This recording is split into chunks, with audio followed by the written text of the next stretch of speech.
Yellow, yellow, yellow. After the first part going as a bumper bonanza hit, we are here with the second part of the species with Amnesia. I'm your favorite host, Being Brute, and with me, unfortunately, is Bogus the no. excitement across half the globe has come down by 8 points just with that introduction. How are you, Thank you, Bogus? thank you. I'm doing good, Brut. How are you doing, my friend? I'm doing great. Wow, that's amazing. It's not like we're just building up this fake excitement just to make it sound a little peppy or anything like that, Yeah, right? I know. I mean, this is like how it goes, man. We are naturally like this. I mean, you wake me up in the middle of the night. This is how you hear me talk. Right. It's not like we were just working in the mines for the past 18 hours, breaking our backs with soot up our nostrils, but we're just pretending like everything Yeah, is yeah, right, yeah. right? Hey. Let me tell you something, bogus. What's that, my friend? Just follow Mm-hmm. on Twitter Where? Where can I follow? at ThyGap. Hold your horses. That's not just it. But is that the only place? Like, No. uh-huh. You can also follow us on Instagram. That's my favorite social media network, Exactly, bro. and I just know that. Yeah. Hence, you can just Wow. search for at underscore ThyGap. Uh-huh. But having said that, Okay. can I avoid your dark past? You can Even try. before you think, the answer is no. I can't avoid. Oh no. So therefore, you Mhm. can also catch me on Facebook Oh. at ThyGap. It is Wow, that's almost like the dark web nowadays. exactly like nobody goes there. It's too Yeah. dark. It's actually how the whole season of Dark Uh, was based on. The on simple thing Facebook, is all they do technically is they go back to their Facebook profiles. which is not even one of our parcels yet, strangely. But it's because Maybe I think coming a up. lot of people know it already. I don't think it needs a special mention.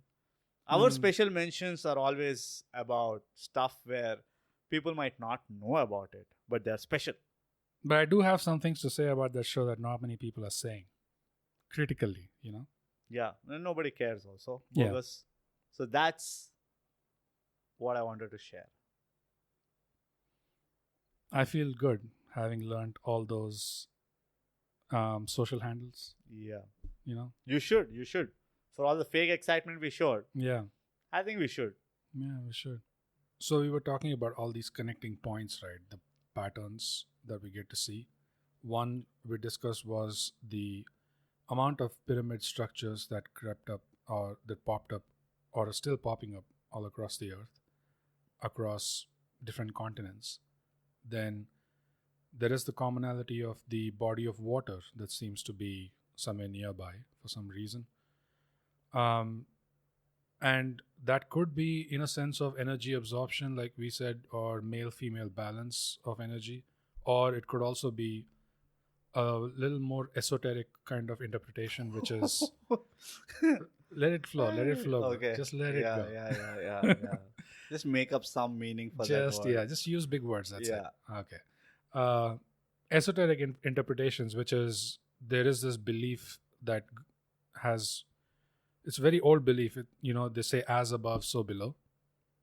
Have you heard Oh of that? yeah. So there is a deep significance to that. So, and we'll get to that as well. But my interpretation is that water is used because it reflects, right? So basically, if you have moon in the sky, but if you have a water body, you can see the moon in the body of water. So you could say in a way that you've brought it down to earth in a way by just having a reflection with you, or you've connected. I get that. You're getting that, Yeah, right? you're basically saying that you create an image Mhm. of what's above, right below. Yeah. But how I look at the necessity of water around these monumental structures, Mm-hmm. and because we touched upon the point that maybe these structures are some kind of instruments Right. to harness energy, Yeah. what you also have to remember is water is a fantastic conductor. That's true. So maybe, just maybe, Mhm. water is the way they transferred or Mhm. transmitted Mm-hmm. whatever energy they were harnessing. I'm kind of doubting that hypothesis because there doesn't seem to be a controlled way of doing it. Dude, these guys are harnessing energy out of nowhere. Yeah. You think they would not have figured out how to like they would have not have figured out the next step? No, I find And these guys are super smart engineers, right? Yeah. So yeah, we don't understand it right now. Mhm. But if we delve into it, maybe start figuring out, because see, today's batteries, for Mhm. example, Right. a lot of the batteries are fluid based batteries, right? In fact, the first battery which was invented Mhm. was with those alkaline solutions, where they create one charge, transfer it through whatever rod, and then go it to the another, Well, and make it the plus and minus and all that. the oldest battery that we've ever found was in Iraq. It's called the Baghdad battery. Have you heard of that? So it was like an earthen pot Yeah, with rods going inside. Yeah. That was the oldest one that we Yeah, ever so found. like extrapolate that to a bigger size, Mhm. and maybe if you're looking at the structures Mhm. by the plain naked eye, right, the image that we see, you can only imagine the amount of water you need, right? Right. So maybe they were using these rivers or lakes or whatever Mhm. as the conductors, as the energy conductors. And that is how they were transferring it to other parts or to people. People were able to use it they might have been. So the thing is, we don't know what they're harnessing, what kind of energy they're harnessing. Mhm. So if that was an energy which was. Let's go with electromagnetic because that's what is there underneath. Fair enough. So imagine that is being consumed Mhm. by the citizens Right. of that civilization for being a better, efficient performer or Mhm. an efficient individual, Mhm. right? Then what is the best way to consume it? I don't know. Maybe we absorb it because we ourselves can also conduct. We have our own magnetic fields, right? And So I can say it's a hypothesis, right? So it is, I'm giving it a wild shot. Like, why do you need water? Mhm. Or like, if I have to connect the dots, then I'm also looking at the possibility that can water be the source or the instrument Mhm. to transfer or the transmit this energy. I'm more sold on the concept of using water as a counterbalance because not not every case of these ancient structures you have a flowing a body of water. Sometimes you just have a pond or a lake or sometimes an artificially made like water body as well. Just beside What the if structure. what if these huge instruments were water purifiers? Like, what if they're like just big aqua guards? No, Like- I'm sure. Like the unpurified water goes through the foots of the pyramids, and then Right. they start using the other side of the pyramids. They use the water for farming and they're cooking food and all that. Right. What if that is the case? Yeah. No, I find Because the natural theory, Mhm. right? If you look at the groundwater, why it Yeah. is drinkable, is because it goes through so many layers of stone that by the time it goes to that underwater purified. bed, it gets purified. Yeah. So they just what is below became what is up, right? They just like figured out this particular process, and they're like, hey, you know what? Water is really essential for us to live, Mhm. and water is an integral part to build a civilization because it has so many multiple purposes. Mhm. So let's build a purifier, Ah, which also like it has like a 2-in-1 purpose. okay. It will give you clean water Mhm. and it will also light your bulb. Take that. Right. That's like the best pitch ever. I can make out that you're kidding. But I'm personally more sold on the counterbalance idea because I have a theory for who's absorbing whatever's being harvested. Because these ancient structures or sites, when you go to them, experience wise itself, you can figure out that the vibe around the place is very different. Some places that are very old, when you go there, right? The vibe, the atmosphere around the place, it seems more serene, it seems more calm. It seems that when you go to those places and you come back, right? Can you say that these places have a more pure atmosphere? I don't know if it is pure or if it is more potent or what it is, but it seems to be using some properties, and that's basically why they were built at that location, because they're trying to channel something, the ley lines or something, whatever. The more you tell about this concept of channeling ley lines, Mhm. the electromagnetic, Mhm. potency, the more I'm thinking that these are basically distribution channels, Right. right? I mean, even if you look at the structure of a pyramid, Mhm. and the whole north, south, east, west kind of position and everything, Yeah. it looks like it kind of harnesses the whole electromagnetic energy and then dissipates it in all directions, so that, and the bigger the monument or the bigger the structure, Mhm. the bigger the radius of dissipation, right? So Okay. anything that comes within that field gets like sees the benefit of that energy. Right. Right. So it's just like, maybe it is just like a mine Mhm. where you dig the gold ore and then you kind of purify it and make it usable. Similarly, these structures are mining that energy and then making it usable, and they figured it out how to do that. Yeah. Maybe that is another take. Yeah. And what I was trying to get at is when we as people visit those places, probably we are going away with those vibrations, like for a while Yeah, at least. you take it in. Yeah, you take it and you absorb that. Yeah. And now you're conducting it for a Yeah. while, at least, before it because dissipates. because we are you know we are entities which use energy, Yeah. so there will be a shelf life to even that. And we are also energy. Yeah, At we the are end of also the day. energy. Correct. Yeah. Correct. So, coming back to the connections or the other patterns, there is this whole legend of Atlantis.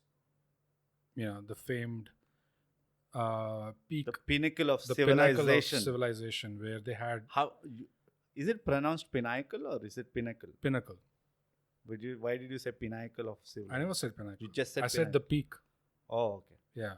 So, the pinnacle of every civilization, Yeah. said to be the most advanced in any way, shape, or form that you Right. could think of. This mythical land of Atlantis, we only have our only reference to that land is Plato Yeah. from Greece, the famed philosopher, author, philosopher, and the mathematician. Yeah, all of that. the jack of all trades. Yeah, Plato of the cave theory. Yeah. Now, Plato also got the reference of Atlantis from his Grandfather. grandfather. Soraisen or something. No. His name was, I think, Protagoras. No. Not Pythagoras. Not Pro- Pythagoras. Protagoras is another guy. So he talks about.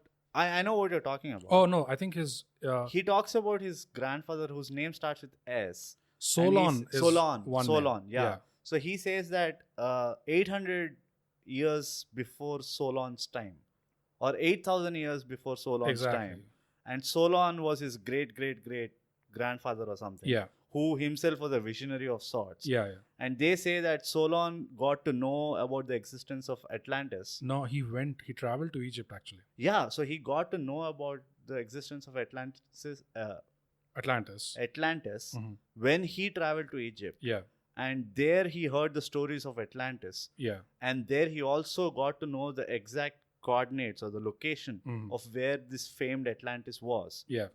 And when he got to know those stories, he was told that this city existed 8,000 years ago, Yeah. and what we see in Egypt today is all what was there, Mhm. or whatever. The survivors have traveled down to Egypt and Right. they were the built this first men. civilization. Yeah. And that story went to Plato, Mhm. and Plato then traveled to Egypt to verify the story. And This he I'm got not sure of. yeah. So apparently Plato traveled to Egypt after he got to know about this. Mhm. And in his journals, he wrote that because he didn't know the exact time or whatever. Mhm. So he wrote that it was 8,000 years before The time of Solon.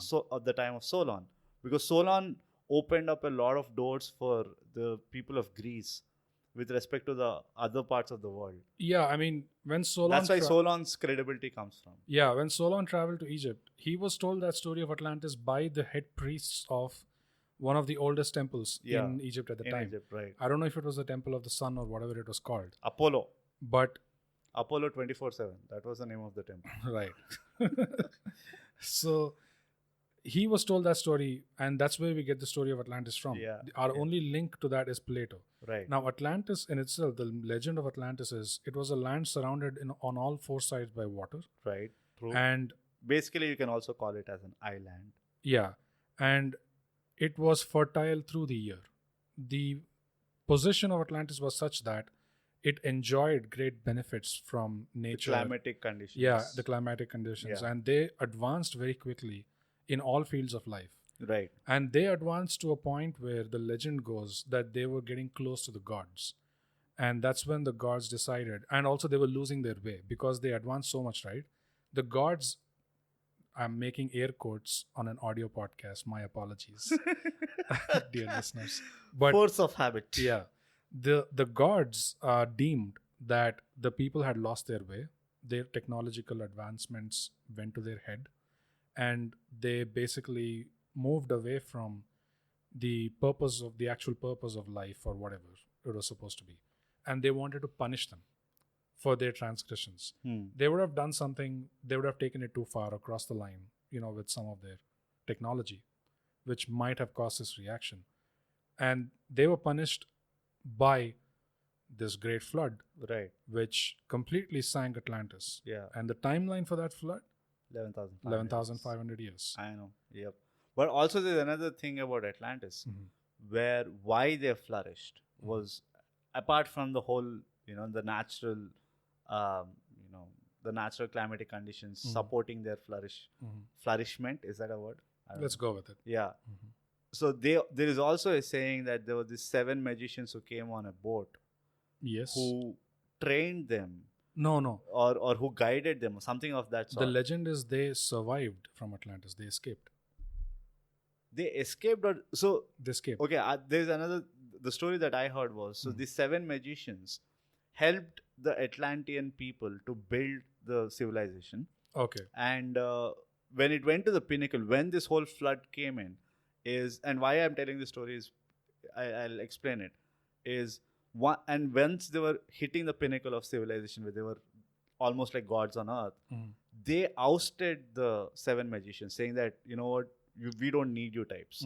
And the very 7 magicians who helped them build the civilization were kicked out.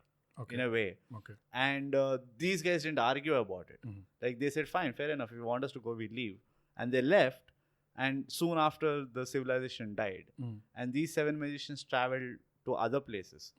And these 7 guys are reoccurrence again in all these, age-old ancient tribes. Yeah. Or mythologies. Yeah. Like in the Aborigines, the Native Indians, even in our Hindu or the Sanatan Dharma's literature, the concept of Saptarishis, who they say are the foundational principle of civilization, who decide the rules and regulations of how a civilization has to function. Right. What is the guidebook for that?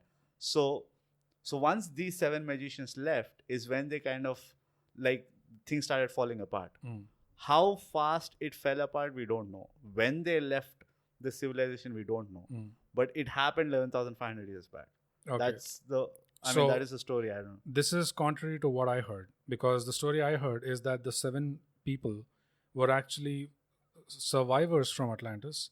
And once Atlantis went down, then they went in search of new lands to civilize the other parts of the world. And with the knowledge that they had. And they were given that mission by someone that this is what you're supposed to do. You're supposed to go to the 4 corners of the earth. Yeah. And you're supposed to civilize the people, educate them in ethics, in law, basically how you run the whole gamut of things, from agriculture to everything. And that legend seems to answer a question that we've always had, which is in the historical record that we have of our past. Yeah. We have a record of Cro-Magnon people, Homo sapiens, Neanderthals, this period of time. Yeah. Then, but where did language come in? How did language come in? When that did it is a come big gap, right? When did agriculture come in? When did we go from hunter-gatherer to mathematicians? Right.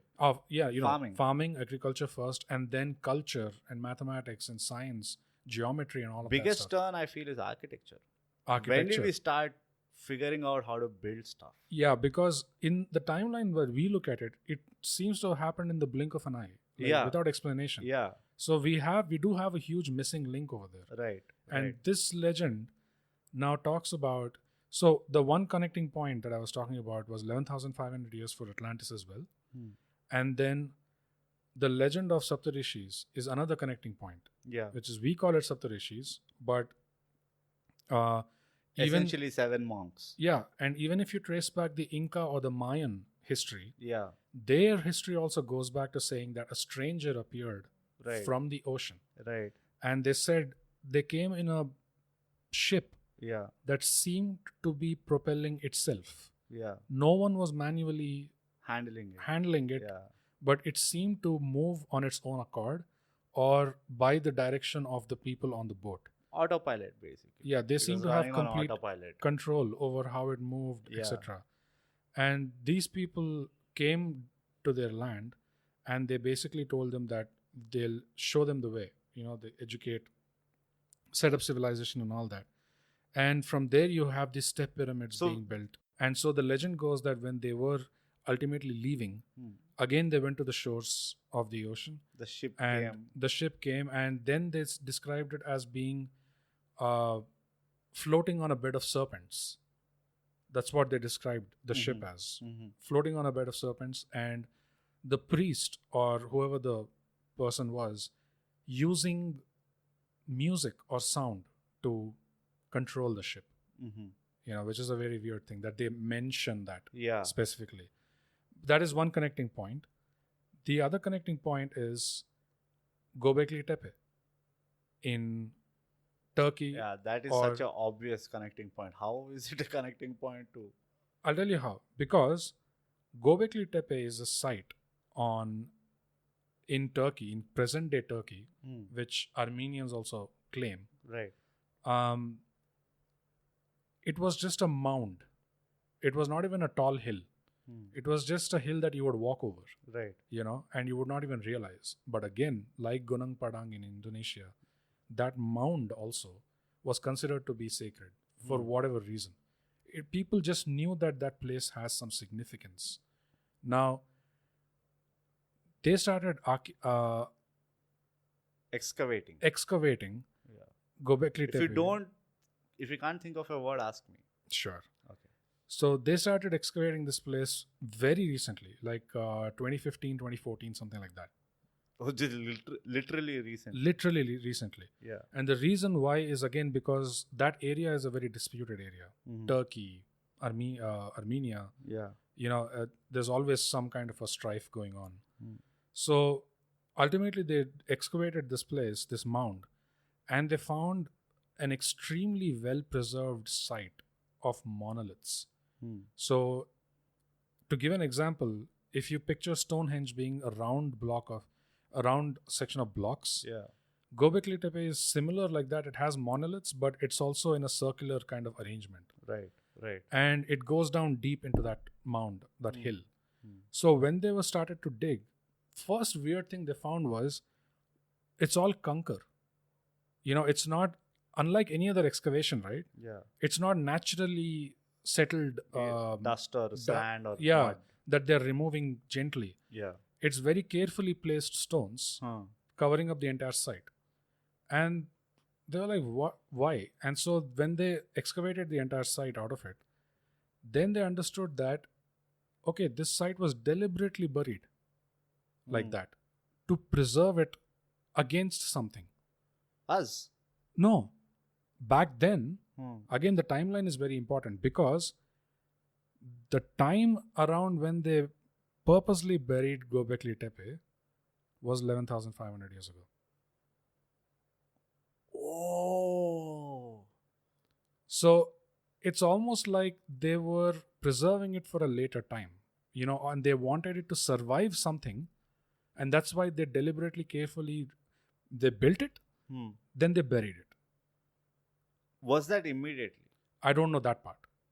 Whether it was, because it looked like some kind of sacred rituals were definitely taking place at that site. And even the monoliths that are standing on Gobekli Tepe, very similar to the Easter Island structures. They have facial features, they have arms wrapping around the waist in the front. Yeah. So there are these commonalities, and they're also perfectly aligned to some astronomical setup. Yeah. So that alignment also is perfect. Again, people are trying to do pattern recognition, which is look at sites elsewhere and the structure that they followed, and then postulate Right. that word again. Oh, sweet Lord. That this site also probably follows a similar pattern. And Gobekli Tepe, the one hill that they excavated, Yeah. now they find out is actually not even 5% of the entire Gobekli Tepe site. So for them to actually excavate the remaining 95%, Yeah. imagine the government support that they would need. And like we discussed, they're not getting Any. any. Yeah. They ain't getting any. So, what were we talking about? The patterns, the connections, right? So Atlantis had that connection of 11,500 years. Right. Gobekli Tepe has a connection of 11,500 years. Why every time this number keeps popping up? Because I think Something it has to happened. do with that major event Yeah. that happened that The changed flood. things. The Could- flood? Yeah, the flood. And Or what if it is like a nuclear blast? Imagine like one of these pyramids went wrong. Mhm. Atlantis, say if Atlantis is the pinnacle of civilization, I'm You know- pretty sure they would have had like a huge pyramid there also. I can't say that's a very wild theory as well, because it's very possible. Yeah. Yeah. Say, things just went out of hands. Because we have what? We have a number of nuclear reactors around the world today, and we have examples of some of them having gone completely wrong as Right. well. Yeah. Right? Yeah. So what if, and you're talking about a bunch of people who started getting greedier or say carefree Mhm. or whatever, Mhm. arrogant, put it anyway. Mhm. And they wanted to harness things faster or whatever. I don't know what happened. Yeah. But going by our behavior, Right. right? I'm assuming that even our ancestors, 11,500 years back, had a similar kind of approach. And The- what connects to this, the pattern that connects to what you're saying, is this constant story in mythology of gods being angered and reacting, punishing. Yeah, This is what happens in the case of Atlantis. yeah. It also happened in Babylon, Oh, yeah. right? Yeah. So yeah, the Tower yeah. of Babel is the story that connects to this, Right. which is The reason why I'm so, before you go into the story of Right. Babylon, the reason why I find this theory to be more closer to the Mhm. reality, if Mhm. it is the reality, is the fact that people are trying to hide this instrument. what instrument? The pyramids. Right, The right. fact that they were trying to like hide these pyramids, these Mhm. huge structures, Mm. gives me to think that it's like, hey, somebody figured out nuclear bomb and they realized what it can do, and now everybody is scared to even like entertain it, Mhm. right? So say Atlantis got like submerged in water because something went horribly wrong Right. with the pyramid with which they were basically building the civilization, which might be the nucleus of the civilization, right? Mhm. And something went wrong, and these 7 guys' job was to go and wherever they kind of opened branches, like first things first, go shut them down, Mhm. right? Because if you don't, this seems to cause like there won't be any second chance. Mhm. At least now we have a second chance. But if this goes wrong horribly, because like you said, there might be a possibility that all of these things are connected, Yeah. interconnected, these Mhm. pyramids, right? So the first thing is they've sent like a damage control team and said like, dude, guys, figure out all these places where we sold the blueprints to and shut these things down, do whatever it takes. And in the process, maybe these guys went and played the dirty cop Mhm. and might have had to do forcibly. Yeah. I mean, that's Right. an interesting take. And this, coming to the story of Babel now, Yeah. the Tower of Babel. Yeah, thanks for So, simply listening to my theory and not even like being excited about it. I am. That's why in my excitement, I'm continuing on. What do you want to say? Yeah. Which is TLDR version of the Tower of Babel story is, again, you have a society or civilization which is said to be extremely advanced. Huh. They've peaked in Huh. all possible aspects What of is life. TLDR? Too long didn't read. So yeah. Oh, sweet Lord. No, it's a popular Your expression effort to look young. among the youth.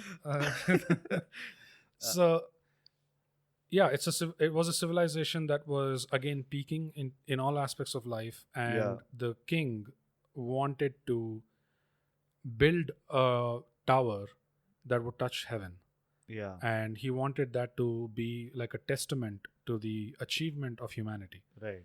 And it is said, the legend goes, that at that point of time there was just one language. Everyone spoke the same language, everyone understood each other. Huh. So I take it to mean something more loosely, in the sense that communication was a lot easy, like everyone understood each other, something like that. Or more. Yeah. Okay. Fine. Yeah.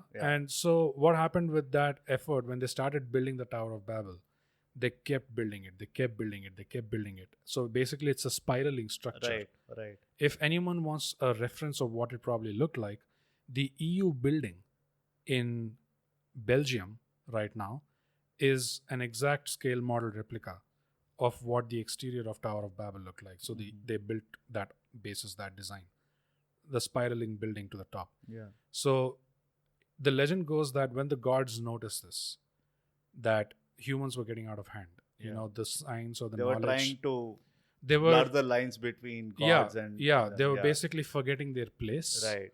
And they were being too ambitious, they're being too insolent in their behavior. So They were not being obedient, exactly. which is a continuing problem with us, that we are not obedient. That's true.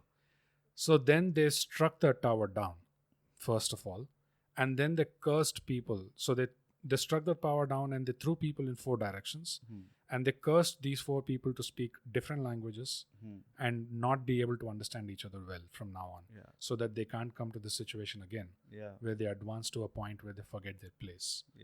And that's the story of Tower of Babel. And also they gave a top up with Amnesia.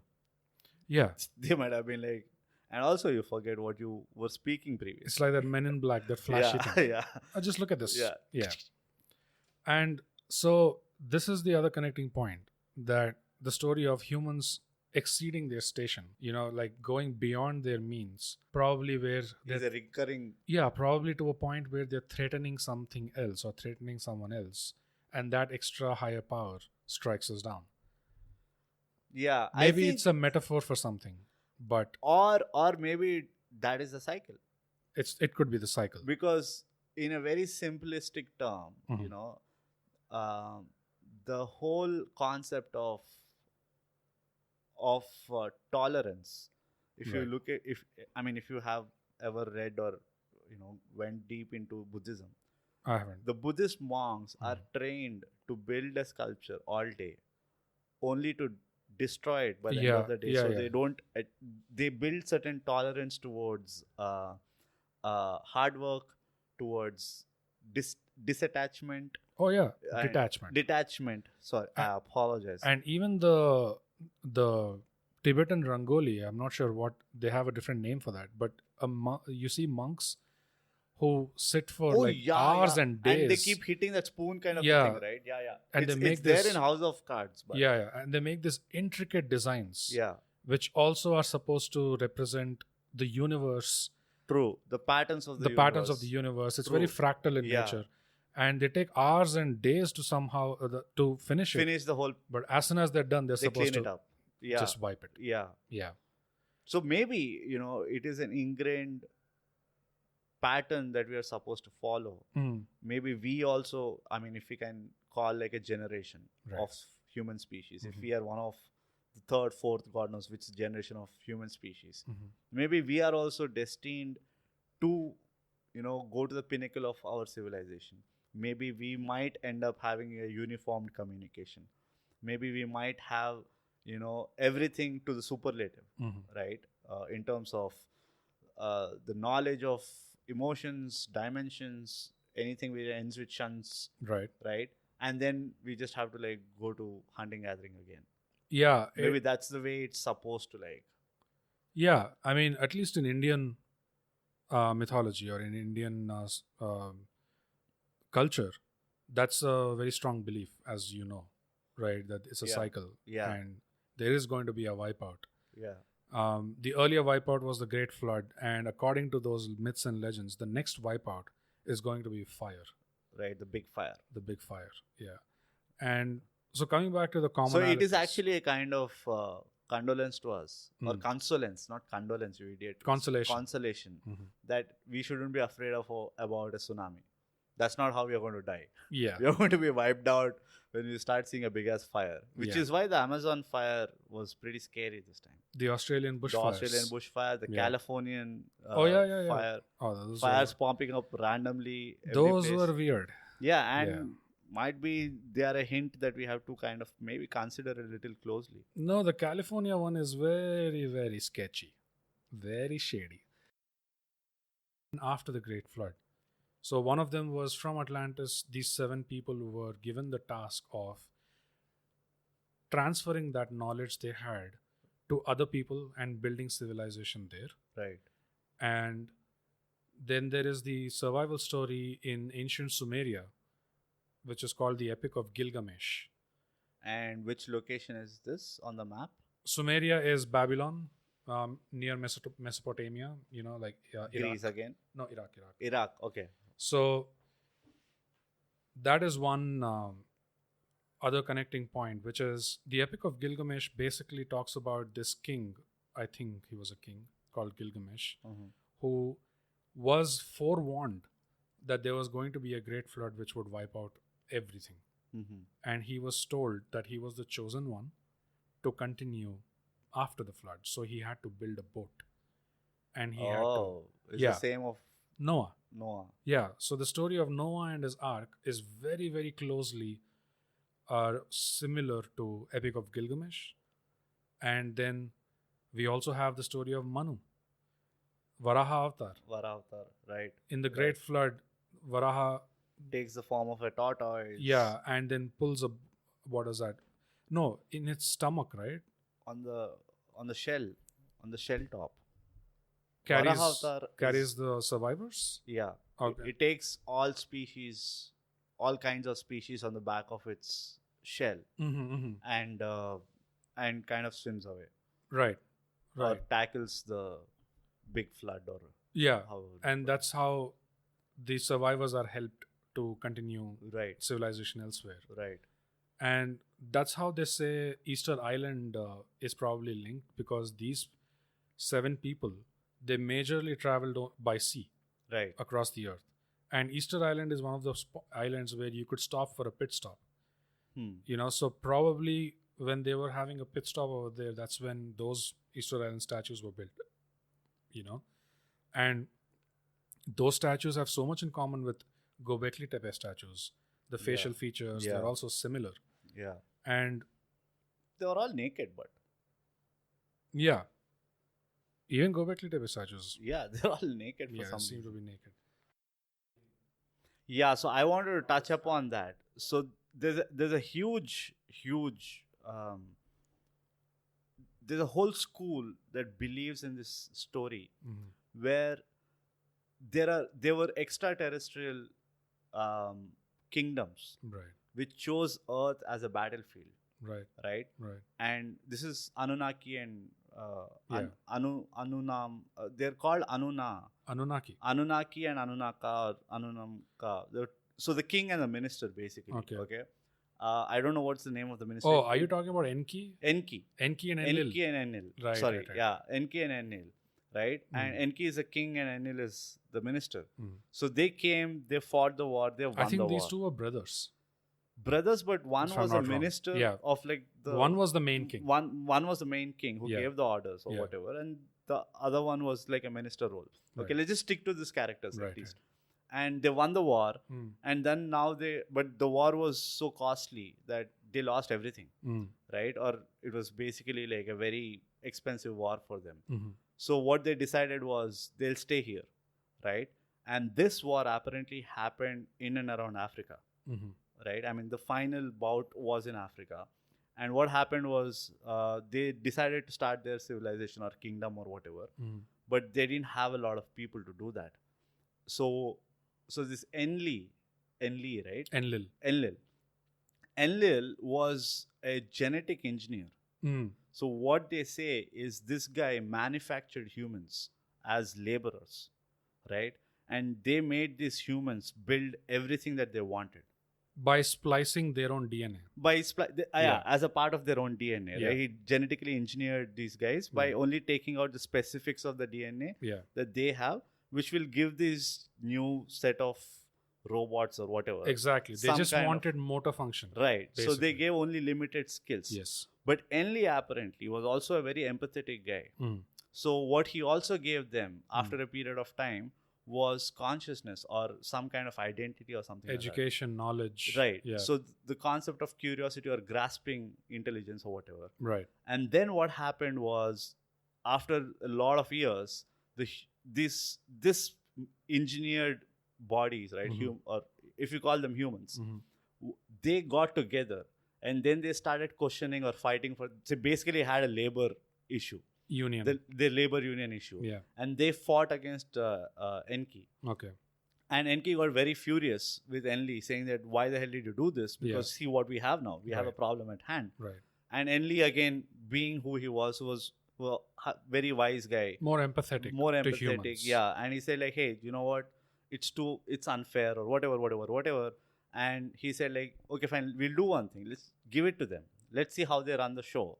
And we'll just we'll just watch it. And every time we feel that it's going to cause a problem for us, we'll take care of it. Right? He convinced Enki. And then they went to this mountain range and hid behind, or they started staying there. And this mountain range is somewhere near Jerusalem. There's a belt of mountains around that region, which is where these guys apparently went and settled finally. And they monitor it from there across the globe, right? And which is very similar to how the other stories also. I mean, there's a very distinct connection. There are connections to this Enki and Enlil story. Basically, the story of a benevolent, someone benevolent to humans. Right. Like there is that Ridley Scott movie, right? What's the name? It starts with P. Pulp Fiction. No.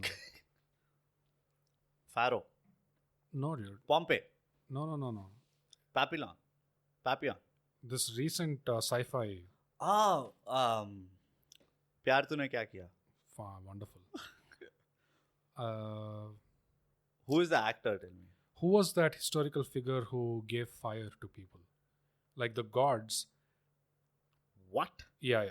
Wrath of Gods. No. What is with P? Let me Prometheus. Prometheus. So, Prometheus was supposed to be this god who went against the other gods and gave fire to humans, because of, again, that empathetic bent of mind. Yeah. And so with Enlil, there is a common thread with Prometheus as well. Yeah. And also it is said that while humans were initially created for manual labor, probably for digging out Tigris, Euphrates, whatever rivers, but then these extraterrestrial beings, they also found themselves attracted to females, human females. And so they couldn't, even though they spliced them out of their own DNA. Yeah. They couldn't resist. They could not resist the bump. Wow, with the ladies. And the whole bloody problem. the whole history of mankind got haywire because of this one idiot who couldn't hold on to his horses. Or just couldn't find chicks in his own species. In his own species, yeah. But whatever. But this is another commonality, right? Which sometimes I wonder if it is just put into the story so that it can be perceived more humane, right? So that we don't feel that, there's somebody else altogether. It's not just us. Right. Maybe is that the reason why they put in this stuff, or is there a completely different way, completely different reality? I think there's a different reason. Especially when we look at another common aspect or commonality in cultures of numbers. Right. Of how in Hindu culture, for example, there are certain numbers that always keep popping up. Yeah. You have 9, 7, you have 108, 11, and 5. Really? Panchatantra, Panchapandava. Yeah, 5. Ashta, Ashta has a huge relevance Yeah. in yoga and in exercises. Yeah. Yeah. All of these things. So, if you look at Greek mythology, also, right? Yeah. When they're telling their stories, some of these numbers come into picture. Yeah. Like there were 7 horses Yeah. or something like that. Even in Norse mythology with the Vikings, Right. they have all of this mythology around Valhalla Yeah. and the Hall of the Gods, Right. Ragnarok, which is their Pralaya. Right. And also they have these numbers again, 42, Asgard. 7, Yeah. Asgard. They have 42, 7, 12, all these Yeah. numbers again coming up. Yeah. I think the reason for that could be it's debatable if the stories themselves were exactly true, but then why are these numbers being encoded? I think because they're metaphors for something else. Like 12 could be the 12 planets in the solar system, or are 12 planets? they? Where they're not 12 planets. 9 planets. 9 planets. So Navagraha. you get my example, right? Yeah. So it is possibly pointing to something. Yeah, I mean, I get the point. Like, there is mathematics, numerology rather, Yeah. plays. I mean, it's very deeply, and we are idiots to not figure it out. And that's why I say maybe there is a reason why these are hidden from us, or they are so cryptic to us that we are not supposed to understand them. But you're also supposed to figure it out. It's cryptic in a way that it should not be completely a lost cause as well, where you give up on it. Or maybe right now we are not developed enough to understand it. No, because the pattern I see, and this common point or pattern of mathematics or numerology also goes to pyramids Yeah. and any other structures you see in India or Greece as well, Mm-hmm. which is one way. First of all, when you look at the pyramids, you have to take a pause. Right? At ground level, when you're standing because there is security check and all right now. great. Yeah, you have to. No, you have I'm to- saying because it is so massive Oh, like that. that it just takes your breath away. Every time I look at a mirror, Right. I take a pause. The majestic image that the mirror throws back Mhm. to me is unbelievable. That I feel so jealous that everybody gets to see this majestic figure whenever I walk around, and I have to rely look at on a a mirror. mirror. Right. You know, That just speaks to your bad Compromises. taste that you like what you're seeing in the mirror. But what was I saying? that see.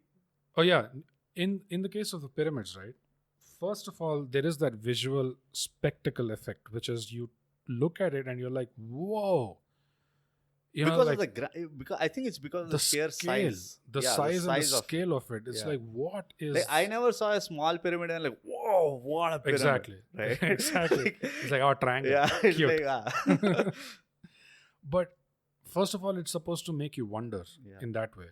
And then it's supposed to attract you towards it because of that sense of amazement, right. etc. So now you're curious. Now what happens when you start, just for the fuck of it, you start measuring it? What happens is, when you measure the base of the pyramid, what you're getting is a ratio of the diameter of the earth. Right. When you're measuring the height of the pyramid, you're getting the radius of the earth. The polar radius. Yeah, and there are other numbers, the kind of numbers that are encoded in the pyramid itself. You can get the distance from the earth to the sun, Right. the distance from and diameter to diameter, I'm talking about distance.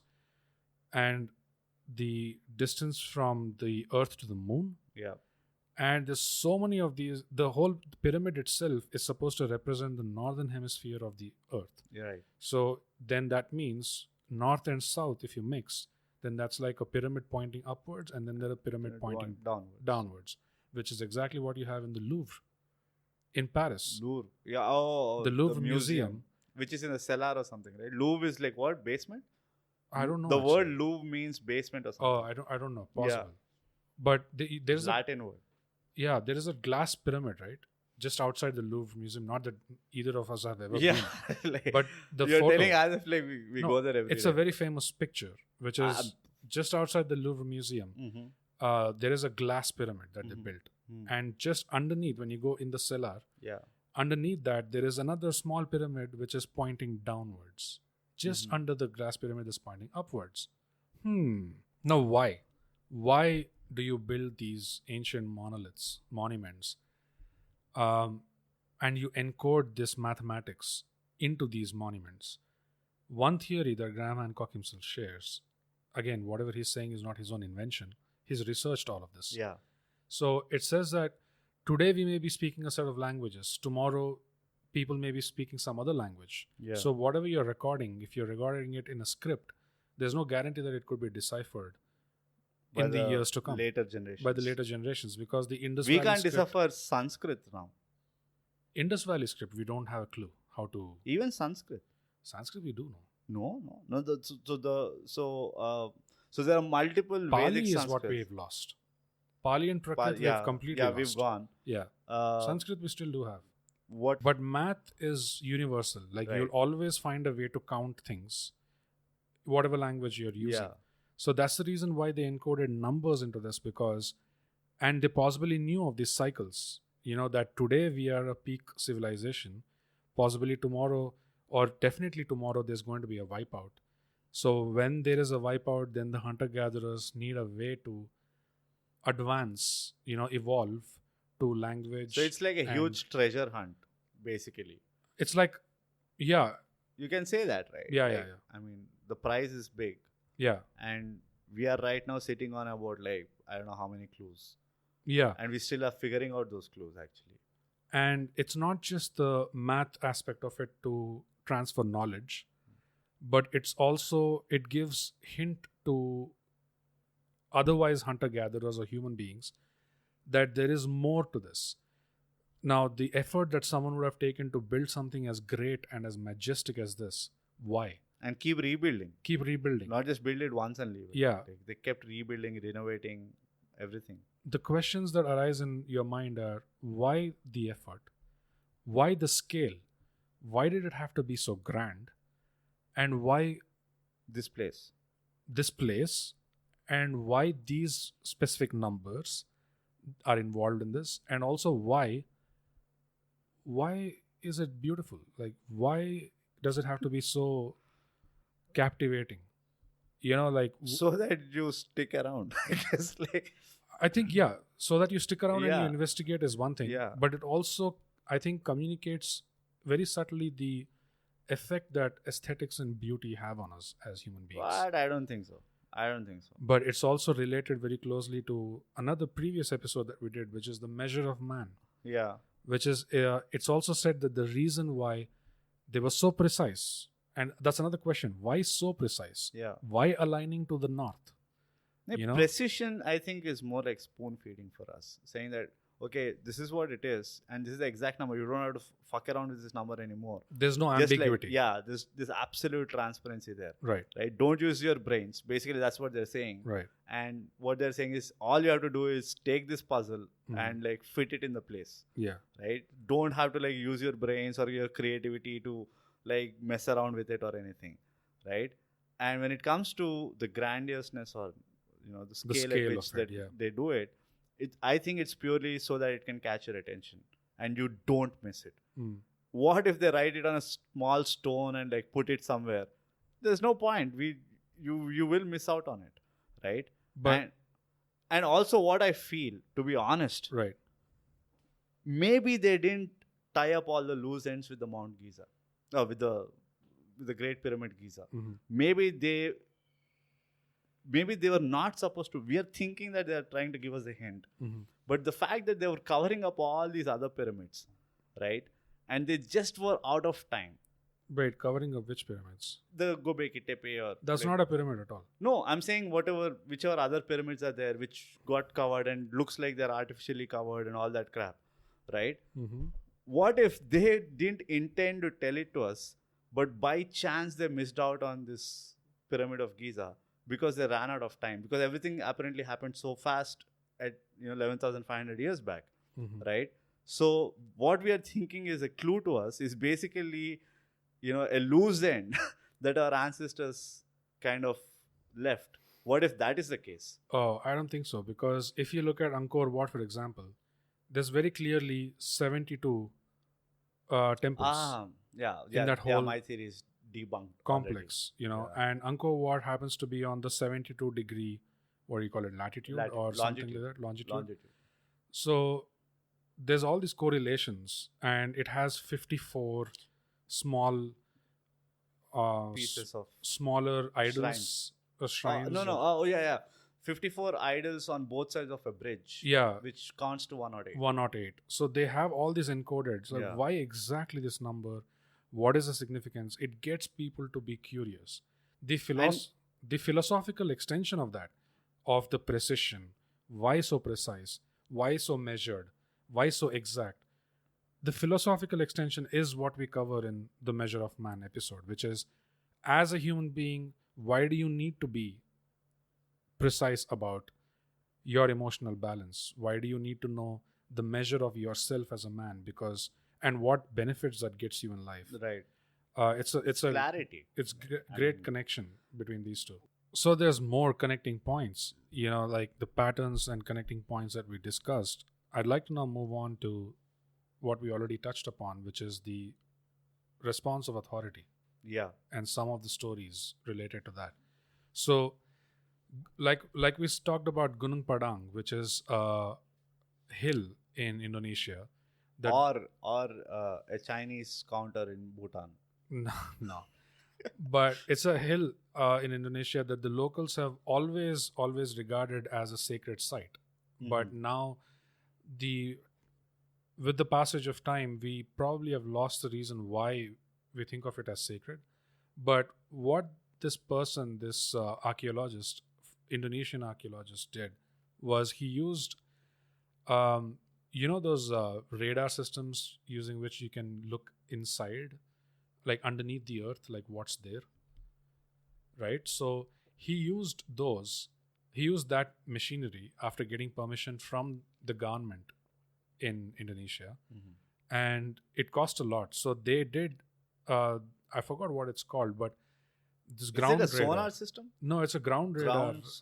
Something it's called. They identify like how much of hollow spaces are there, and how much of and they can even get a visual representation of outline of what is there inside. Yeah, it creates a simulation of sorts, right? What they figured was they saw chambers inside Gunung Padang. They saw a pyramid kind of structure inside the hill. And this guy was shocked. He was like, we have to excavate another this. Pyramid. Yeah. That's what they were thinking. Pyramid with chambers inside. With chambers. Another tomb which is built in the shape of pyramid. Well, tomb with air quotes. Yeah. Yeah. So he, very rightly so, started a campaign that we have to excavate this, you know, and, on a fiscal, in a fiscal sense as well, if you excavate something of archaeological importance, one is you could get funding from the WHO, Heritage Organization. Yeah. And then you can also get tourism revenue. Yeah. So it makes sense to pursue this. Right. And so he started a campaign. It got a lot of public support. And finally, it got the support of the president of that country, which is unthinkable. Like, how is this happening in Indonesia? Yeah. And that's not happening anywhere else. So the president himself visited the site.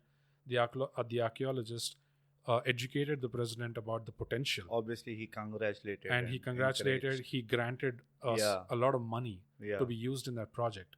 And then the elections happened in Indonesia. And then power changed hands. And the new power that came in immediately shut down the project.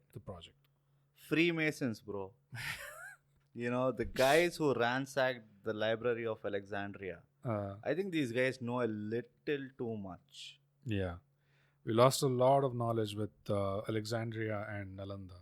Takshashila. Yeah. And God only knows how many libraries in Mexico or America, South America, or all these places. True. Because they are all cultures which document a lot of stuff. Yeah. Yeah. But I get the point. I think this whole, like I said, see, it is such an inexplicable events that happen. Because another thing that I also observe. You're not done yet. Yeah, because I had another example. If we just give one example, right, it may seem anecdotal. So I'll tell another example. You tell another example. What example do you have? So my example is not like for a pyramid, but this whole concept of the authorities' intervention. Right. If you see all these sacred places, Right. ancient sacred places, Mm-hmm. somehow they seem to garner attention of resistance. There is some controversial, aspect which creeps in, making it an untouchable space. Yes. Jerusalem is another example. I'm not Yes. saying it's a pyramid, but it is of high value in terms of spiritual connotation. Yes. Right? Yeah. The location of Jerusalem, to be precise, Mm-hmm. it has a lot of spiritual, and it's got its own history. Right? It has its own credible history. And I'm not connecting it to any religion or anything per se, but the whole, the story of NK and Enli, Yeah. right? They one of the, ideas is these guys went somewhere around Jerusalem and then they hid in some place in the Right. mountains or whatever. Right. And similarly, you take any other place, right? Yeah. Mount Kailash, another example. Manasarovar, another example. Yeah. Politically, it has garnered a lot of attention. Yeah. Right? A lot of people are, somehow saying that, hey, whichever countries are involved in it, right? And this is something which is another pattern or another commonality between all these places or majority of these places. Yeah. Right? Where they seem to somehow garner a lot of. Same thing is with Tirupati, by the way. Yeah, there's controversy, there is strife, there is some volatile atmosphere. There's that some is unrest created. that is Unrest, constantly. Yeah. And is that engineered, or because what is going on with this pattern? Why is it common? Why is it similar across the globe with these places? If only we knew the answers. And a more local example we have is in India. So Graham Hancock himself, the person we mentioned, he's married to a lady who is from Tamil Nadu. Okay. Savita, right? Her name is No, Savita. Santa. Shanta. Yeah. Santa. So she comes from the town of Mahabalipuram. And in Mahabalipuram, they have a huge fisherman culture. Right. Because it's coastal. It's a coastal thing. So she told him of stories of how during low tide, the fishermen had reported that they could see some monolithical structures pop out of jutting out of the waters, the waterbed. Yeah. And they could make out that it looked like a gopuram or it looked like some kind of a worship site or something like that. So he was intrigued by that. So he traveled. He came to India with his wife. She helped translate. Yeah. He spoke to locals, and they said, "Yeah, it's a common thing. We all know this. Yeah. And off the coast, we know that under the water there's more. Right. But we've never ventured. We're just fishermen. Yeah. Like, what do we have to do with? So he was really intrigued about this, and it was tying into his studies across the world. He was going off the coast in different places like Japan, and he was finding structures under the water. Yeah. So he got in touch with. He tried to see if something could be done in India itself. That was not possible for budget reasons or whatever. So he got in touch with the Royal Oceanographic Society in UK. He's British as well. So he got them to get interested, first of all. And they were interested. They volunteered. They wanted to come across and do dives, etc. And I think they even did a few dives, but only in collaboration with the Indian Oceanographic Society. And when it came to continuing studies, because you have to keep doing dives. It's not something you can just get out of with one or two go, dives. You have to dive for at least 4 or 5 years to get the whole picture. Right. So he wanted to mediate, and he even mediated between the British Oceanographic Society and the Indian Oceanographic Society. But what he found was on the Indian side, unfortunately for us, there was a lot of politics about if a new great discovery comes out of this, the credit should not go to British people or something like that. It has to be our own thing. Right. And which on some level understandable for me. Okay, so you want to do it by your own thing, you want to get credit, fine, do it. Yeah. But the problem is there was no follow-up. Nobody did it. No one did it. They said that, no, if anyone has to do it, it has to be us. And they walked away. And this guy... It's like, it's my bad, my rules. Yeah, I'm going to go home. Yeah. Screw you guys, I'm going home. So he tried to follow up later by then he had communicated enough with officials in the Indian Right. body. So he tried to communicate with them and ask them, hey, what's going on? Like, are they continuing? Right. Is there budget? Are they funding for this, etc.? Because you said you wanted to do it exclusively by yourself. And there was just no follow-up. There was no interest. There was no infra. There was nothing. And it just died there. Because it was not just Mahabalipuram, because we also have Dwarka on the other side. Yeah. And Dwarka also sank. I was about to say, yeah, Dwarka, they found remains of Dwarka under sea. And very close to Gujarat. Oh yeah. We know that there is a whole city underneath there. Yeah. And still we're not, doing much. Yeah. And this, so we looked at Indonesia, we looked at India. Again, that's a government body. Yeah. If they're not getting interest, if they're not getting funds, then who's really to blame? Yeah.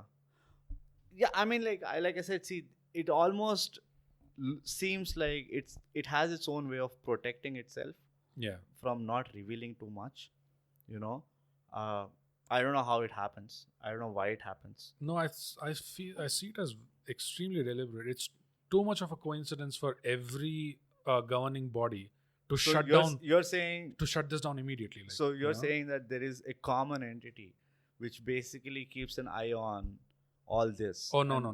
Then how are so many governments of different countries seem to be having a same response? Yeah, I'm not saying it is coordinated between these governments. It cannot be. Yeah, but it cannot how come this is the... Which is why my theory is that there seems to be, there seems to be a mind of its own in a bigger sense. Right. Like, I don't know, have you seen that movie of Lucy? Yeah. Right, where the potential of the brain goes more than 100, it becomes independent and it does its own things. Yeah. So when 11,500 years back, say if we go by the premise that Atlantis drowned without even like a single, leftover, right? That means there must have had like humongous explosion or some sort of energy dissipation where it went beyond its capacity and became independent. And it started functioning on its own, and it started safeguarding, that energy started safeguarding its own entities or whatever. You're writing a whole sci-fi movie now. Yeah, absolutely. I'm going to the other extreme. Right? Yeah. Because what is God? Ask me this. What is God, bro? Me. Okay. No, but you get the point, right? Like if God is also someone who functions like this. Yeah. Who controls... Every story seems to be saying that God got pissed off. And he put a wrath on humans. Well, that's the tricky part, because they almost always in these stories, it doesn't come across as God. It always comes across as gods. Gods, yeah, whoever, a bunch of people, a board of committee or whatever. Yeah. Right? And this failed so drastically, right? Atlantis was a failed project for them. And on the basis of Atlantis, on the basis of Atlantis, they started these multiple other projects, and they had to shut them down because Atlantis kind of tanked, right? They couldn't see Atlantis self-sustaining after a point, and they feared that this is what might happen everywhere else. So you know what? Let's shut the whole operation, right? And because they are who they are. And they're doing it for time beyond, right? Until unless some crackhead would figure it out and then blow it up again. Yeah. So we've covered even the common points or the patterns of authority response. Yeah. The next common point or pattern that I wanted to call out was the mastery of stone, which is another commonality that we see. How they use stone. And the absolute, extremely, even annoying at times, the mastery of it, the precision. It's almost like they melted stone until it became like marshmallow or something, and they happily, carved them up exactly how they wanted. Yeah. And then they solidified it and made it hard, because there's no other way to explain it, especially if you look at certain examples, guys. So there is a place called Sacsayhuaman in South America. It is near the Inca Mayan empires. Okay. And along with Sacsayhuaman, there are some hills in which there are caves. Okay, and these caves were built on. Like, for example, there were original rock caves first, then someone built a structure into those caves, like with shelves in the sweet. walls, Okay. etc. Oh, like that. Like Okay. that. So the oddest thing about Sacsayhuaman is the site has this giant walls, okay? And the walls are nothing but huge boulders piled one on top of each other. And these boulders are, first of all, inexplicably smooth. Not sure how. All of them are so smooth, but they're totally different shapes. How old are these? No clue. Like, they go very old. Oh. The problem with stone is you can't carbon date it. Oh. That's the biggest problem. So when you have these different boulders of different shapes and sizes, they pile them up in such a way that there is no gap in between. You know, it's as if all these stones Airtight. And they're completely different dimensions, completely different sizes. Yeah. If anyone listening to this is interested, just look up Sacsayhuaman images and you'll see what we mean. It's so tough to explain how these stones were fused together. Yeah. First of all, how about they carried over from the quarry, and then how they were fused together. Yeah. To stay that way over centuries now, like thousands and thousands of years. Right. No clue. Again, what you see in the Inca Mayan area is you also have now cities, right? Like you have Bolivian cities, then you have you get the picture, right? So there are some compound walls that the Incas or the Aztecs or the Mayans, they built in the city. Okay. When you look at that stonework that's there, and you look at Sacsayhuaman, they both are in the same geographical location. But the stonework compared to Sacsayhuaman boulders, right? The stonework looks as if it's like hunter-gatherers just managed to stick it up together in a very clumsy way. Right. It is looking so amateurish in front of that. And Right. forget about those caves, because those are even insane. So when it comes to a little older than us civilization, we see a lot of ornamentation. We see a lot of design work and artistry and this and that. But when it goes really, really old, there is none of that. It is just simple straight lines. Right. Straight walls, straight lines, and smooth cuts, as if they were laser like cut. butter. Yeah, as if they were laser cut like butter. Yeah. Smooth cut entrances, and there are holes in the walls. Some holes are clearly serve no other purpose but to be shelves to put things. There are some other holes which you can't explain because it looks like some metal cog of that same shape is supposed to go in, and then you're supposed to do something. Turn it or press it or something, and then something happens. Yeah. You know, it is so crazy. And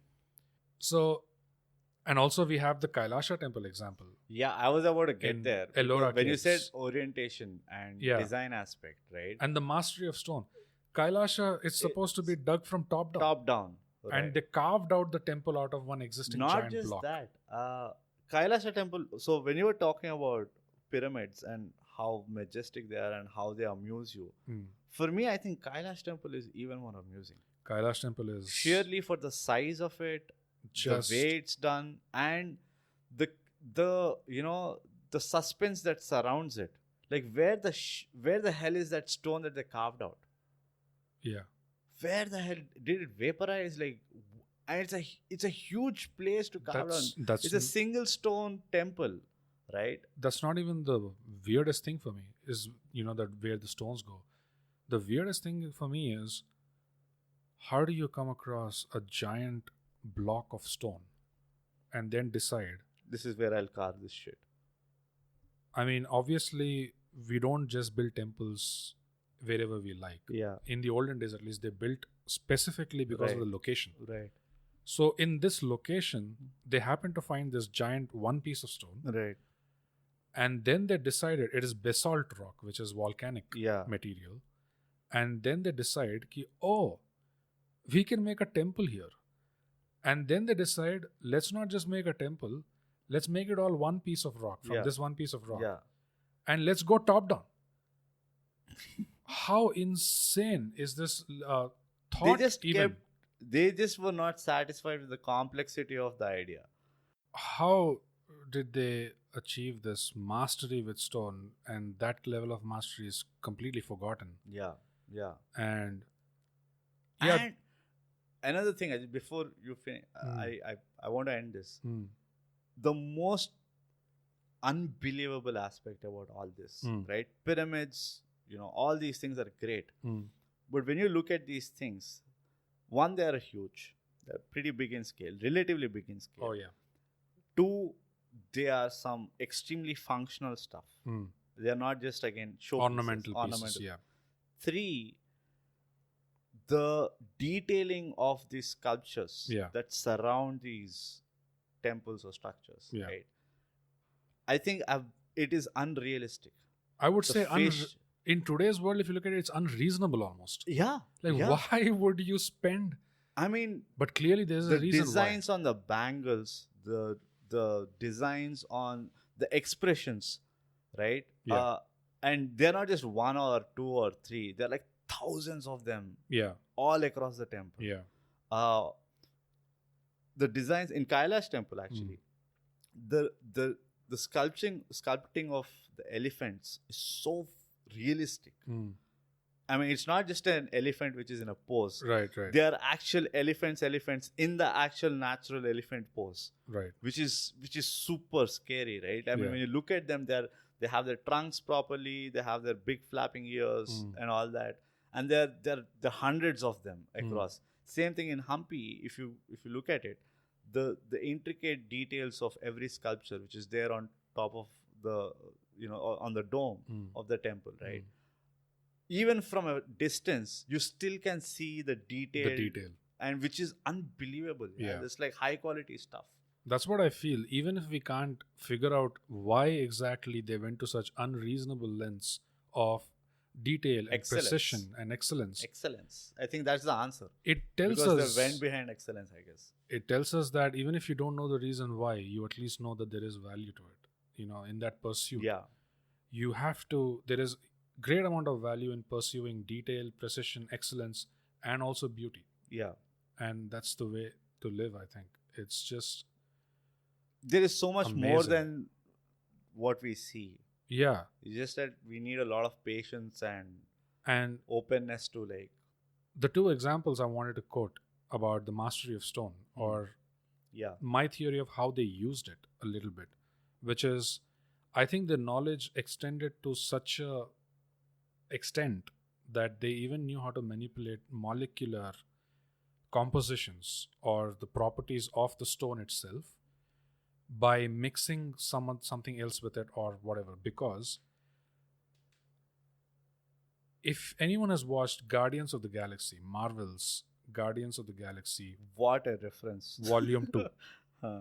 okay, where you have Kurt Russell's character as The Earthman or Star-Lord's father, Yeah. who himself is a celestial being. Yeah. Pay close attention to the ship he comes in. Okay? He comes flying in a ship which on the surface is like a smooth pebble. Yeah. No indentations, Right. no depressions for Right. buttons, anything. Right. But when he wants something out of it, he just touches a part of the ship Yeah. and whatever he wants happens. Or basically, when he wants to change the properties of the ship, it changes. When he wants a door or when he wants to open something like that, right? Yeah. Yeah. Yeah. That indentation appears when he puts his hand on it. And then he moves it. So you're saying there are telekinetic powers? There's something weird going on there I because have a simple theory for this. the very example of how someone in Marvel got an idea for doing something like this, I think is related with either a theory that is close to how it was, or it's a distant memory that we borrowed from the common consciousness or whatever, because there's a very weird dream that I had many, many years back before I knew any of this stuff about ancient artifacts or anything like that. Yeah. I'll come to that after you share your theory. My theory is very simple. And my theory is they used sound and frequency. That's the conclusion I'm coming to as well. Because I think if you look at it deeply, right, universe functions on sound in a way. You know what I mean? Yeah. Am I making sense? I just feel that if there is a force that is powerful enough Yeah, and strong enough yeah, to carve stone like butter, yeah. it has to be sound. It has to be sound, and sound is easily regulated. Mm. Relatively Regulated, amplified, attuned. amplified. You have a lot of tuned. Yeah, control. I mean the spectrum of how you can use sound is enormous, Yeah. right? Because you can go high frequency, we can make it sonar, and Yes. you can burst someone, and you can go low frequency and whatever, right? Yeah. So I think our ancestors basically figured out the weapon or the utility of sound Yeah. in multiple ways, Yeah. right? And sound has properties which I don't think we actually explored enough as a society or as a civilization. Well, yeah, at a very basic level, if we look at a solid object like this table over here, in reality, what they say is the table is not really static or solid. Yeah, But when you It look is at the vibrating. molecular level, all of them are like vibrating yeah, closely within themselves. Yeah. What can sound do? It vibrates. It vibrates. I mean, It vibration influences causes sound. Exactly. There are more interesting things that are coming up in the field of sound, and we'll cover that in In a later episode, On like sound. always. Yeah. there is definitely a certain sizable science involved in what has been created already, right? It's just the fact, my belief is that we just don't have the aptitude to understand it. Yeah. And the bigger problem is we don't even seem to be bothered about it as a species, which is the bigger problem we have to solve first. That we unanimously need to appreciate our species as one, and then go behind all these things together. Yeah. That's when you might see like tangible results. Or I just feel like if we go back to that aspect in our everyday lives also, to go beneath the surface, become more detail oriented, pursue excellence in whatever it is we're doing, logically we will reach that stage. Because if we start pursuing excellence in everything that we're doing, then on a bigger scale, civilizational or species level of scale, we will be going in that same direction, I feel. Yeah, because I don't see another route. Yeah. There is no other route that we have to take, or whatever. And see, the unfortunate thing is it becomes philosophical, it becomes spiritual, and it becomes a hard sell beyond that. Because the moment we go into a philosophical or a spiritual, To the West. Yeah. to whoever, Yeah. like, I mean, come on, like, how many people today in the East actually embrace the philosophical aspect of the culture? Whoever don't, again, they have been influenced by the West rather, like it's come around. That influence. Simple thing is, this whole goddamn thing became a mess because of Eve wanting to eat that bloody forbidden fruit, listening to a bloody serpent. Right. Chicks, My man. bigger question what are is, you gonna how the hell did the female understand a bloody snake? do? The guy didn't get it, Yeah. right? So, no, it's a joke. It's a joke, ladies. Of course. Beyond all these things we talked about, there are wilder theories that are quite weird. One of them is, have you come across the myth of the giant trees? Have you ever heard of this? Can you tell me the location so I can kind of... So there are multiple locations where you watched Avatar, right? Yeah, How you remember that giant tree Right. that they were based, they worship. they worshipped, they Right. lived, Yeah, and they even thought it was intelligent. yeah.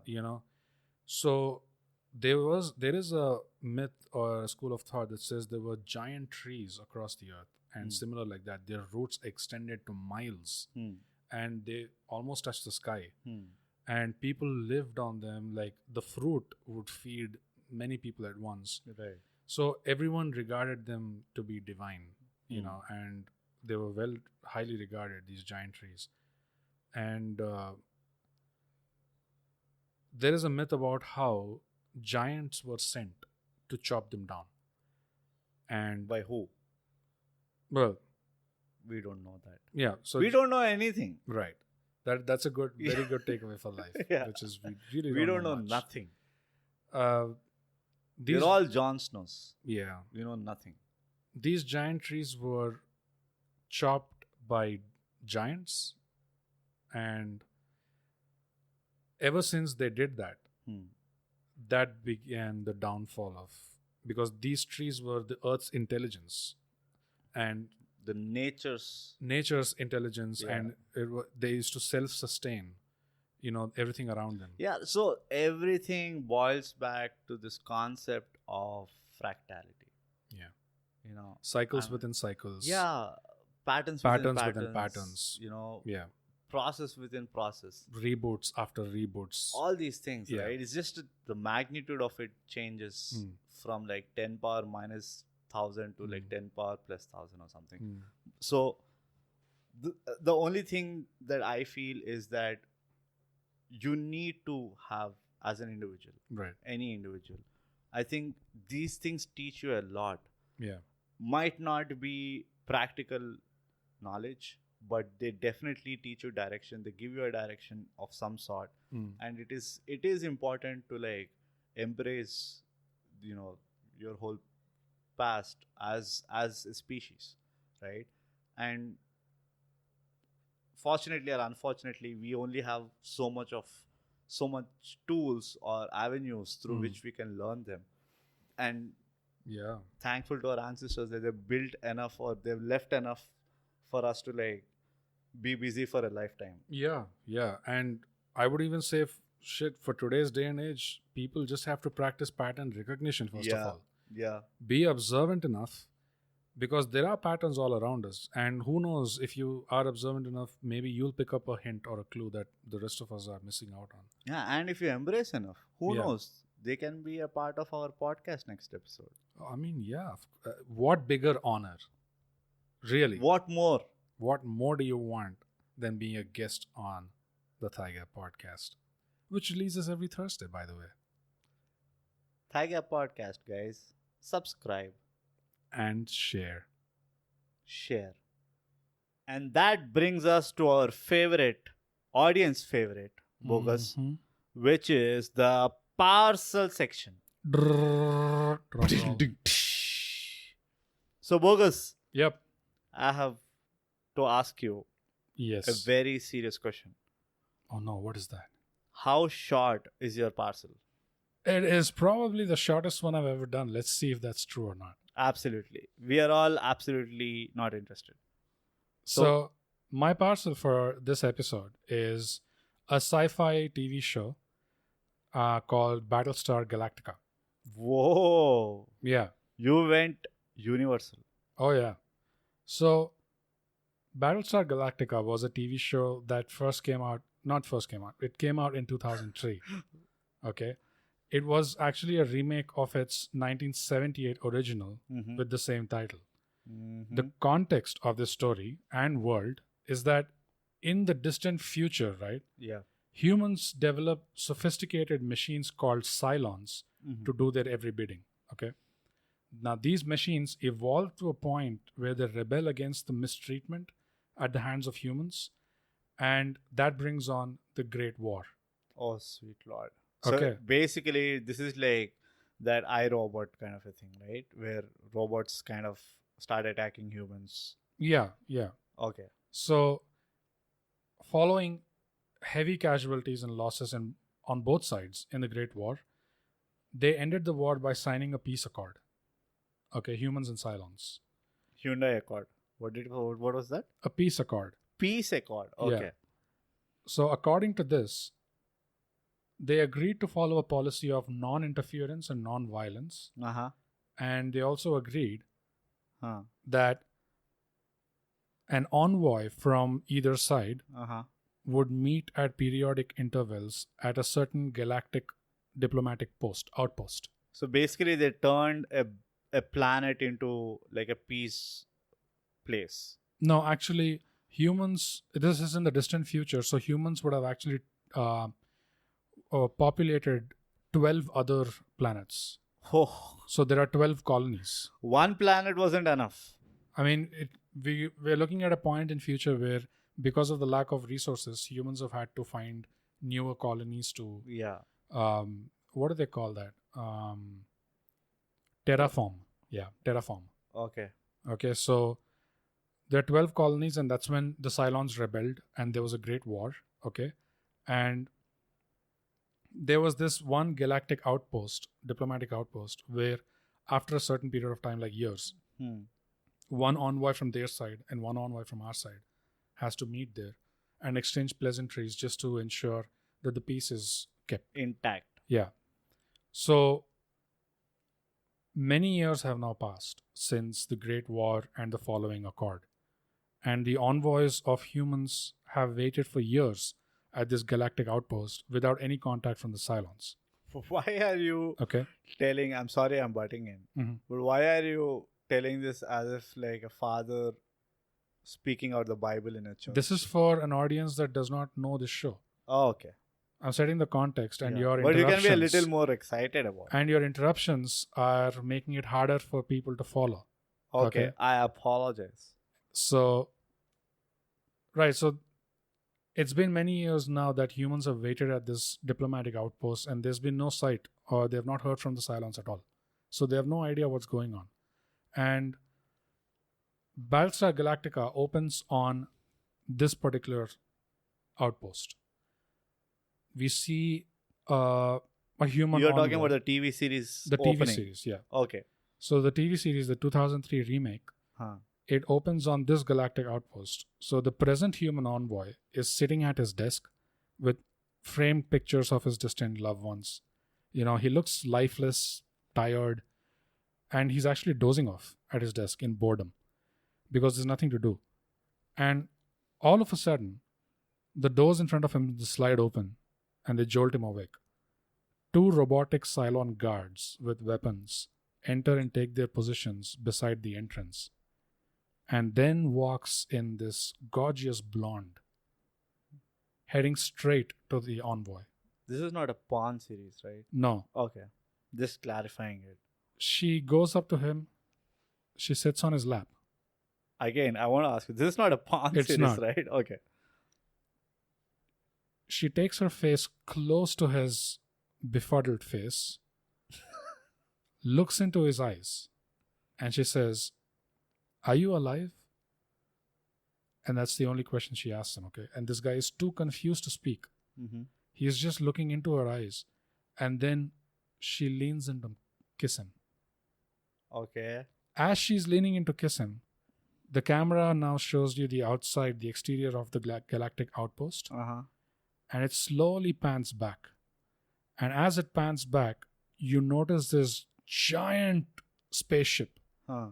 that is almost engulfing this outpost. This outpost looks like a small Matchbox. or candy, something. Okay. piece of candy in front of that giant thing. Uh-huh. And then you see from the top right Huh. of that giant spaceship, one missile slowly comes out, curving Huh. towards the screen, towards you, Huh. and then it curves and it hits the galactic outpost on the side. Uh-huh. And now we're back inside. The blonde is kissing this guy. He's still confused. And then he looks around him. Everything's blowing up. Huh. And the galactic outpost is destroyed. This and that outpost is supposed to serve the peace accord, right? Right. So there is no peace. There is no peace. War The has begun. Cylons have attacked the one symbol of peace Right. that they agreed upon. That is where Battlestar Galactica opens. Mm-hmm. Okay. Now the next thing you know is you are on a battleship called Galactica. So this is what the show is based on. Right. Galactica is actually a battleship that was used in the Great War between humans and Cylons. Okay. And it is now almost, because it's been so many years, right? It is now almost going to be converted into a museum. Uh-huh. So the current captain of the ship, who is Captain Adama, Uh-huh. that's his name, Oh, interesting name. he is getting prepared to make his final speech because they're decommissioning the ship. Uh-huh. All the crew members they're going to retire basically. Right. And they're going to convert this ship into a museum now. And as that ceremony is going on, they hear of massive attacks across the human cities, whichever planets they're occupying humans. Cylons are attacking them. Okay. And because humanity's ships have now advanced since the Great War, they became sophisticated, and that's the reason why Cylons were able to hack into them. So the only ship, or one of the only few ships that survives this Cylon attack, is the Galactica, because it was built along the old style where it's almost built like a 1980s spaceship, where you have like rotary phones and shit, because they purposely did that because they didn't want to connect everything together, so the machines will then take over. Right. So they wanted to keep everything analog. Right. So that humans will still have control over. So they had those ka-ching phones. Okay. So that is what the Galactica is made up of. And now it turns out humanity is on the run now. Because all of the planets have been destroyed. Humanity is nothing but a collection of spaceships on the run in space.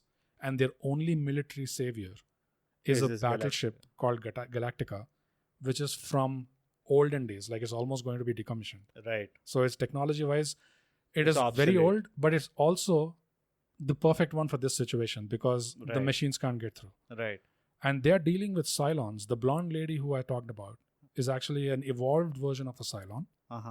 And what humans will find out is as they try to fight with them and kill them, they find that these Cylons can very quickly clone these copies.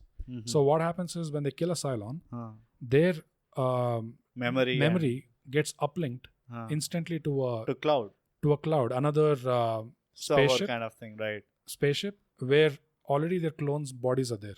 So just like so the memories just get downloaded into the new body, and the Cylon is back now with all the experience, all the memories. So humans have no clue how to deal with this onslaught, this enemy.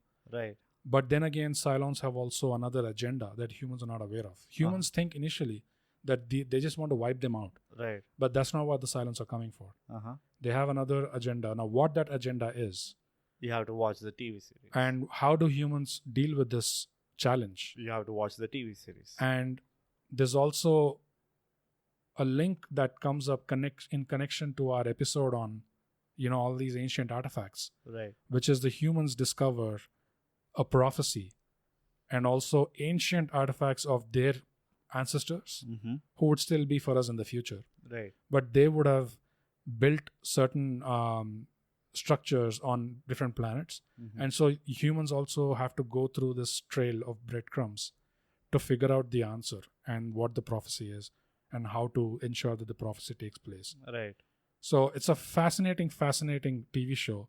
And not just this, just the fact that humans have now are on the run, right, in space. Their elected president is actually a school teacher. And she was the only politician who survived that. So as a result, they just make her the teacher. And you know who this lady is? The lead in Dances with Wolves. Oh, sweet. That's how you are connecting Mary McDonnell. So she plays the president. And she has her own challenges because now you have to set up an entire structure of law, of ethics, of what diplomacy. Right. It's such a fascinating TV show. Yeah. It is not perfect for sure. Yeah. It has its flaws. Like in the last season, it goes downhill a little bit, but still, it is more than worth watching this TV show. And the right order to get started with this is before the TV show itself started. On HBO, there was a 2-part mini-series. So you would want to watch that first and then start with the episode 1 of the TV show. Why is there homework to even watch? No, I'm just because if people watch it directly from the TV show, right? Yeah. They miss out on that mini-series which actually sets up the context. Oh. Without which it's not as fun. So guys, make sure you watch the mini-series first and then you start watching the TV show. But it is one that you will not forget. You learn so much about I just have one more question. Way we function as humans. And that's Battlestar Galactica. I have one question. Go ahead. Is the TV series as long as your recommendation? It's much longer. Okay. So it's quite long. Quite long. Like a long. Long. Very long. Like light 6 years seasons. Long. Each episode is about an hour long. And how old is this, did you say? Started in 2003. Okay. So is it still running or? No, it stopped. It stopped running. Stopped. Because you took over the narration or something. No, they just wanted me to end my narration at some point of time, so they stopped. Oh, it's for the greater good. Then. For the greater good of humanity. Fantastic. Battlestar Galactica. Yo. A 6-season TV series. Epic TV series, or is it a 6-season epic? It is a 6-season epic TV show that goes into Yeah. So many philosophies, so many interesting, fascinating things. And also the mental problems that Bogus has today. The reason for them. So great, guys. That's the parcel section for this episode. Kachosa. What did he say? Kachotsa. No, let's not do that. Okay, cool. So that's for our episode about human history, where we went wrong, where we went right, and what all things happen, and how much of forgetfulness we have as a species. Bogus, what is your ending notes for this? ThyGap. Subscribe And share. Never forget to share. and share.